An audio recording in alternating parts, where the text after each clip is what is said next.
నా ఫ్రెండ్ వాడు ఉన్నాడు, జాతి రత్నం వాడు. ఒక రోజు ఫోన్ వచ్చింది వీడికి. హలో బేబీ అన్నాడు. బయటకు వెళ్ళి మాట్లాడుతూ ఇలా తొంగి చూసి ఇలా కాళ్ళు ఎత్తుతున్నాడు. ఒక కాలు ఎత్తాడు, రెండో కాలు ఎత్తే అవుట్గా. రొమాంటిక్ ఏంట్రా బాబు, అదేదో బెడ్ మీద పడుకొని ఇలాగ అంటూ ఉంటారు చూసా, అలా మాట్లాడుతున్నాడు గోడ మీద ఎక్కేసి. సరే ఏం మాట్లాడుతున్నాడా అని చాలాసేపు అయింది. ఊరికే ఒక క్యూరియాసిటీ ఉంటుంది కదా, సరదాగా తెలుసుకుందాం అని చెప్పి దగ్గరికి వెళ్తుంటే ఇంకా అవునా, మీ మమ్మీ ఏం చేస్తారు?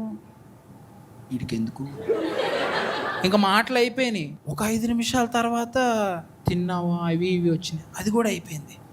ఇక చివరికి వీడు ఉడతల గురించి మాట్లాడుతున్నాడు. దాంతో ఉడత, స్క్విరిల్స్, ఉడత, నాకు కూడా ఉడతలంటే ఇష్టం అంటున్నాడు. ఉడతలు ఇష్టం ఏంట్రా ఎర్రి.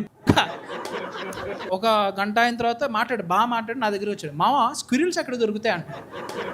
నన్ను అంటే ఎంత ఉడతలు పట్టే మొహలాగా ఉంటే మాత్రం వాడు నా దగ్గరకు వచ్చి మామ స్క్విరిల్స్ ఎక్కడ దొరుకుతాయి అన్నాడు.